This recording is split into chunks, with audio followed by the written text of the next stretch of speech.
Bashan, Shomer, Shomer Yisrael, Adonai Shomrecha, Adonai Tzilcha, Ayad Yeminecha.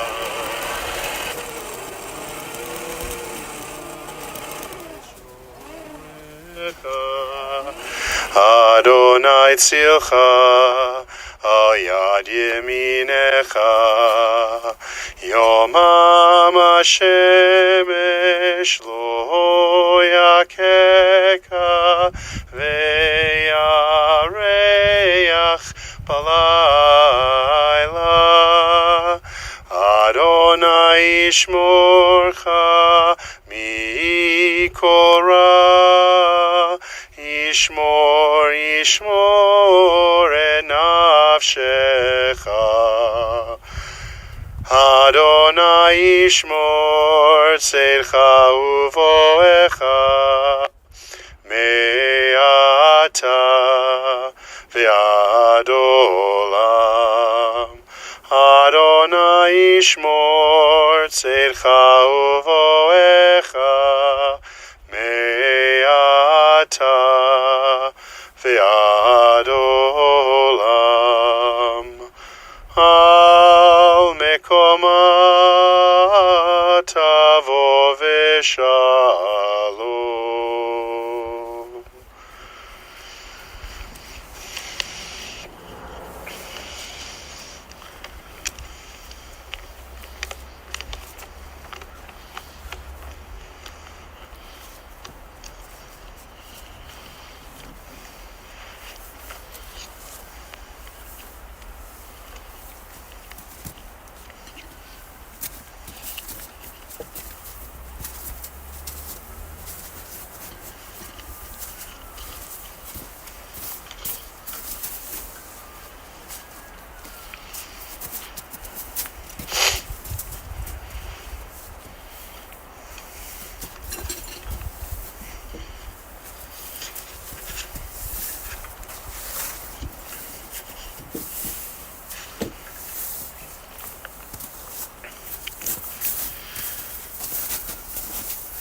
We begin with the chanting and now recitation of a psalm. This is Psalm 121.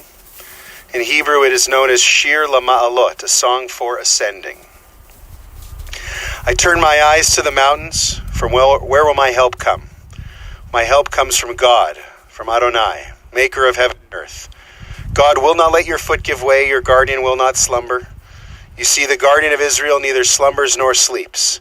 God is your protection, your guardian at your right hand. By day the sun will not strike you, nor the moon by night. God will guard you from all harm. God will guard your life. God guards your going and coming now and forever. May Rita Tritt go unto God in peace. Hatzur tamim, olo ki chod rachab mishpat, el emun aveinav, el tzadik v'yasharhu. Tzadik atadonai lamidu lachayot, asher b'yadav pigadon kol ruchot. Chalila lecha zichronenu limchot. V'yihiyu na'einecha, v'rachamim aleinu fekuchot. Ki lecha adon harachamim v'haslichot. Adonai natan, v'Adonai lakach, yehi shem Adonai mevorach. V'hu rachum yechaper von v'lo yashchit, v'hir bal hashiva po v'lir kol chamato, v'yashov ha'afar al haaretz she'haya, v'haruach tashuv el ha'elohim, asher netana. The dust returns to the earth as it was, but the spirit returns to God who gave it. May our beloved soul be bound up in the bond of life eternal, and may God send comfort to those who mourn and grant strength to those whose burden is sorrow. Thank you, everyone, for coming. Thank you to those of you who can't be with us here at the Shaarey Zedek Cemetery but have tuned into the broadcast of the service. As we gather today to honor Rita Tritt, Rivka Banachum, the daughter of Naaman and Pearl Weedman, Zichronam Livracha, of blessed memory. We are here to honor her, to celebrate her life, and to say goodbye. Rita died this past Saturday, the 24th day in the Hebrew month of Shvat. She was 99. Born in 1925, died in 2025, just 5 weeks before her 100th birthday. She is survived by her family, her daughter Jackie and son-in-law Sheldon, her son Stephen and daughter-in-law Sharon, her grandchildren and their partners, Leslie and Eric, Mara and Ryan, Joseph and Sean, and by her great-grandchildren as well, Ayla, Eli, and Kate.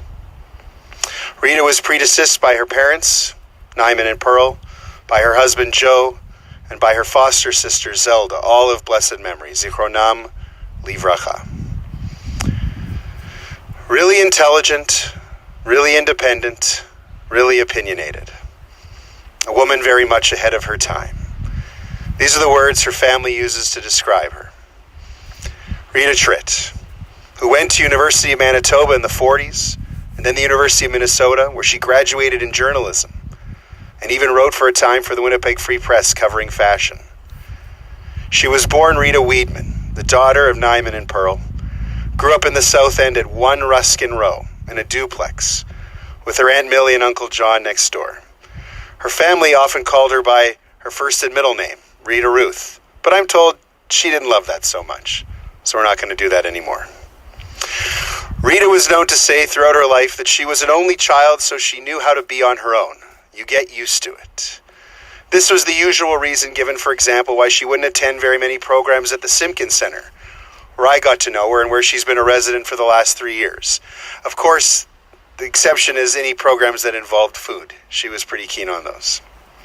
It may also speak to how she persevered with quiet strength for nearly 40 years after her husband Joe passed away in 1986. It wasn't entirely true, though, being an only child. Her parents had fostered a young lady named Zelda, a war orphan, who lived with them. Zelda was 16 years older than Rita, but there have been many stories of shared history over the decades between the families. Rita is the last of her generation of the famous Weidman family, the last of the grandchildren of the descendants of 2 brothers, Rita's grandfather, Hiram, H.L., and her uncle, Mordechai, 2 of the first Jewish pioneers to move to Winnipeg in 1882, who between them, and I looked it up, had 16 children. They were influential entrepreneurs and builders in Winnipeg's brand new Jewish community. Rita's father, Nyman, joined his father and uncle in the wholesale grocery business and eventually became president of Weidman Brothers. Nyman was also president of the Shaarey Zedek in the 30s and the first president of the Jewish Welfare Fund. Rita's mother, Pearl, was from Montreal. Rita married Joe Tritt, a dentist, originally hailing from Fort William, on December 30th, 1948, at a ceremony held at the house on Ruskin Row. I found the announcement in the newspaper. Rabbi Milton Aaron was the rabbi, Cantor Lev the cantor, and here's the quote.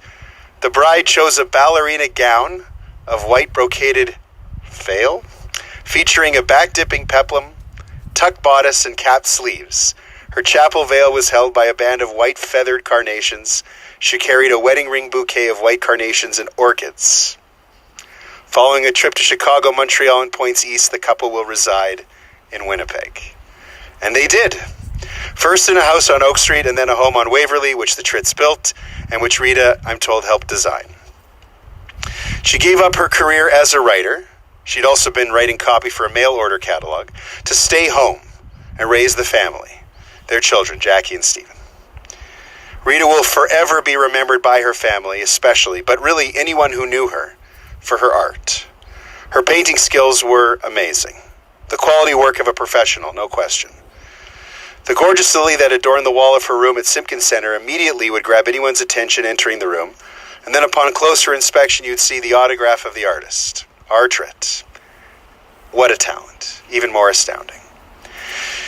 I was told by her family that Rita first began to pursue art as a young mother. She took classes at the Forum Art Institute, as it was then known, and she maintained a relationship with that place for decades.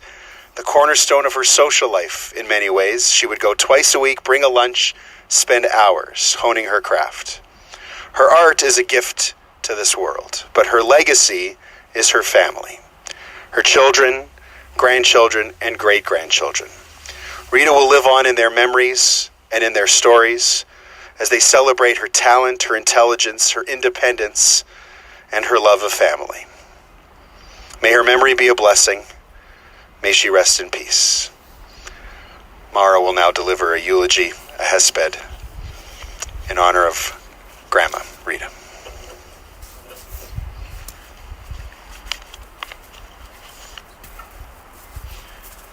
Do you want to have this kind of turned a little bit? I'll let you figure it just together. Will this hold this? I can help you. Because it's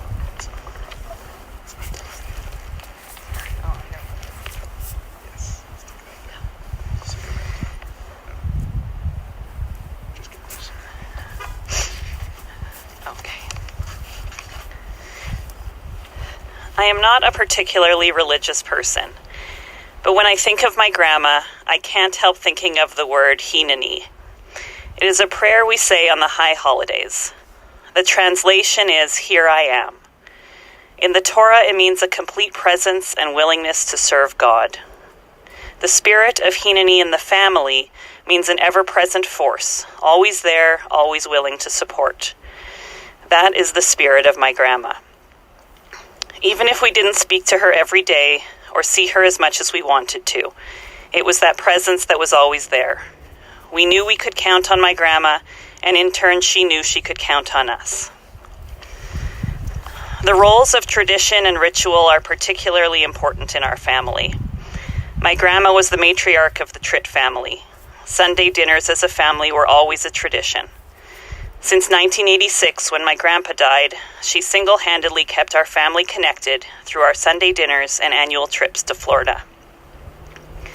The weekly tradition of having her kids and grandkids and ultimately her great-grandkids over to her condo on Wellington Crescent for weekly Sunday dinners was the most important family tradition. Annual trips to Longboat Key started back before I was born in the 1970s, when she and my grandpa bought a condo with my Auntie Adele and Uncle Kelly. Our families carried the tradition on after that condo was sold in 1990, when we started going down the street to the veranda, and we would all gather together for 2 weeks in March. It almost always coincided with her birthday on March 29th, and we could all be together to celebrate her. And that too had a tradition. Every year on her birthday, she would be taken for lunch and an afternoon visiting the local art galleries. Beyond those big traditions were the smaller rituals, the small things that we could count on. Every year we would walk into her condo at San Kay in Florida, and we would find the dining table full of clothes. All the outfits were laid out on display. She would spend her time shopping for clothes for Leslie and me, and we would have a whole wardrobe waiting for us when we walked in the door. When Joseph was little, he was Grandma's roommate in Florida. They shared the second bedroom in the condo for years. My grandma and I used to take Joseph for an early morning walk to Publix while his parents were out exercising, and my grandma would make sure he got his free cookie. When we were little, Grandma taught us how to play all sorts of card games, and she would play with us for as long as she could before she needed to get into the kitchen to get dinner on the table.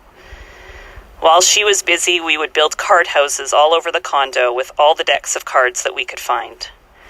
She would let us play hide and seek all over the condo. She didn't seem to mind that the best hiding spot was in her dirty laundry hamper.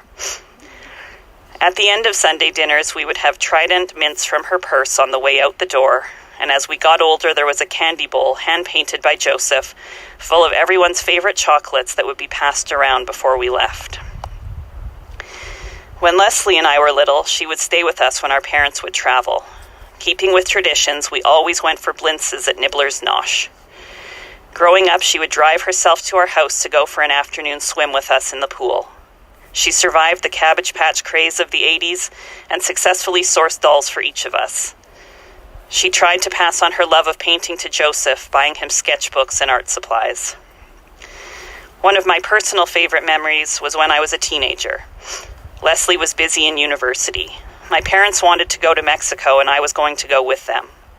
Because I would be in a room by myself, I decided to invite my grandma to come with me. She seemed so genuinely excited that I would invite her over inviting a friend. Spending a week sleeping beside her and spending our days on the beach or by the pool was very special. And the memory of the monkey pooping on her beach bag still makes us laugh. When she was younger, she had strong opinions, and she shared them. She did mellow some in recent years. We always knew where we stood and how she felt. She could be stubborn. She knew what she wanted and what she didn't. Even if she didn't say anything, her famous sigh told us everything we needed to know. She was fiercely independent and lived on her own terms. She lived in her condo alone well into her 90s. She never wanted to be a burden to anyone. She was concise and to the point. She was the record holder for the shortest telephone conversations, often ending the call without even saying goodbye. When my grandpa died, my grandma was only 60. She still had so much life to live. She didn't slow down. She continued with her painting. She even traveled alone on art tours.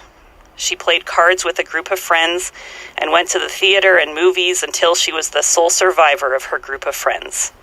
That is the downside to having such a long, healthy life. She outlived everyone other than her family. She loved to read, whether books or magazines, which were always on display. She loved movies and shared a love of Murder, She Wrote with Joseph. She had a vast knowledge which could be seen in her daily watching of Jeopardy! Even in her later years, she kept up to date with the newspaper and watching CNN. She had a strong fashion sense. She always wanted to look her best, and her hesitation about going places often stemmed from worrying about what she would wear. She complimented Leslie on her clothing right up until she died, and never shied away from commenting on Joseph's most recent hairstyles. She was very health conscious and disciplined. She rarely indulged. If you looked in her fridge in the afternoon, you would see a bowl of salad all prepped and ready to go, with a piece of fruit cut up on a plate and her red rose tea sitting in her teacup ready for after dinner. I hope this wasn't the key to her long life, because I definitely didn't inherit any of that discipline. Sometimes she did let loose. Her favorite treat was peanut butter on challah, but chocolate ice cream at Cold Stone was right up there, and the all-you-can-eat chocolate buffet at the Ritz was life-changing for all of us. Her beautiful art is something we all treasure. We have lined the walls of our homes, cottages, and offices with as many paintings as we can get. People who visit us always comment on them, and it gives us a chance to brag about her. If she charged what they were worth, she would have been a wealthy lady. I don't think any of us see a beautiful flower without thinking of my grandma. As her grandkids grew up and found partners, she was equally supportive of all of them. She had to source matching dinnerware for Eric and then Ryan at our Sunday dinners, so everything would match and they wouldn't seem different or left out. One year, Ryan and Eric were the only ones to escort Grandma all the way to Florida. And Eric was endlessly trying to get her movies and books to entertain her. Technology was definitely a challenge. There would be handwritten directions for each step she needed to take to get her devices to work. She adored Sean and really loved when he would come to visit her at the Simpkins Center. She loved her grandsons-in-law and depended on them. But her real joy was seeing her great-grandchildren. When Ayla was little, my grandma started going back down to the beach in Florida to watch her play. She had stopped walking on the sand because it bothered her feet, but nothing could stop her from getting the chance to be with Ayla. She loved watching all the kids grow. In recent years, she could never get over how big they were getting. More recently, we would gather around her chair and show her videos and photos because she couldn't come out in person to see all of their accomplishments. The kids will always treasure sitting outside in the sunshine at the Simpkins Center as she got to visit with them and just enjoy being together. Having her at Kate and Eli's B'nai Mitzvah this past fall was a real challenge, but it was so important for all of us that she be there. It is a memory we will always cherish.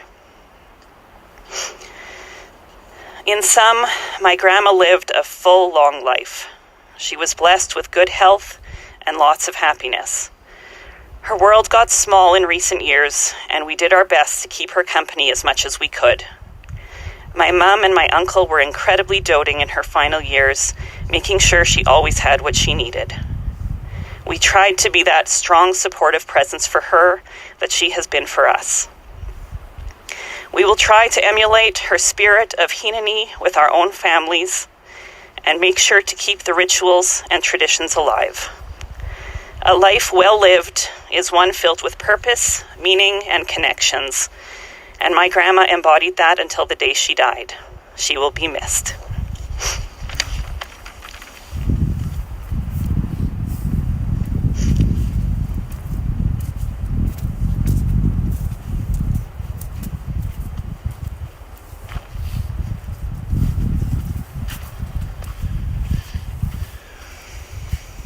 Thank you, Mara. That was terrific. A beautiful eulogy.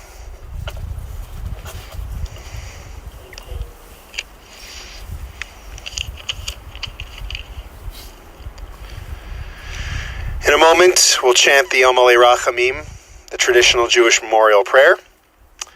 We will recite the Mourner's Kaddish, and then we'll have an opportunity to join together in the final ritual, the shoveling of earth into the grave, led for us by the family, but everyone's invited to participate. We'll mention a few more words about that in a moment.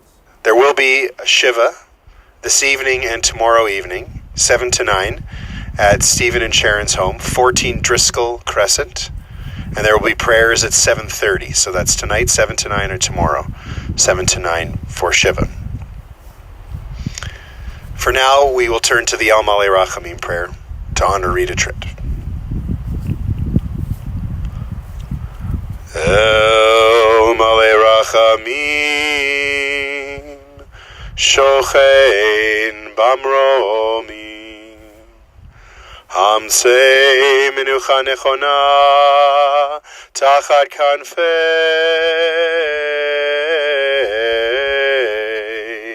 Hashchina,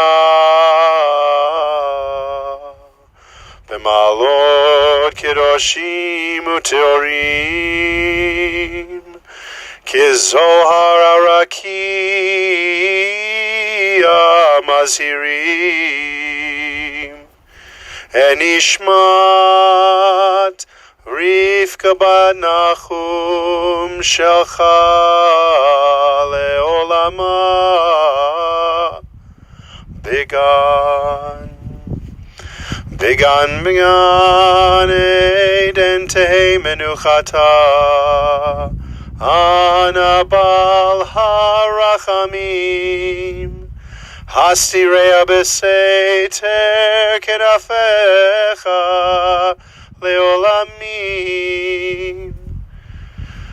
Utzror Bitzror Achaim Enishmata Adonai Hu Nachalata V'tanuach b'shalom al mishkava v'nomar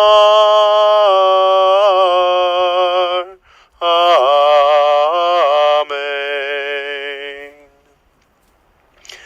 Exalted, compassionate God, grant infinite rest in your sheltering presence among the holy and the pure to the soul of Rita Tritt, daughter of Naaman and Pearl, of blessed memory, who has gone to her eternal home. Merciful One, we ask that she find perfect peace in your eternal embrace. May her soul be bound up in the bond of life. May she rest in peace. And let us say, Amen. Before we turn to the Mourner's Kaddish, a few words on the ritual of shoveling earth, which again will be our closing ritual after the Kaddish. Family will lead us. Everyone's invited to participate. In Jewish tradition, the ultimate form of respect is to accompany a loved one to her final resting place. And the extension of that idea is that we believe our loved ones deserve to be buried by our own hands. Kind, knowing, sorrowful hands, hands that held their hands. And so we have shovels set up. Most people pour 3 shovelfuls of earth, though there are different customs in different Jewish cemeteries around the world. Some people use the back of the shovel, some people use the front, some people just turn the shovel partway through.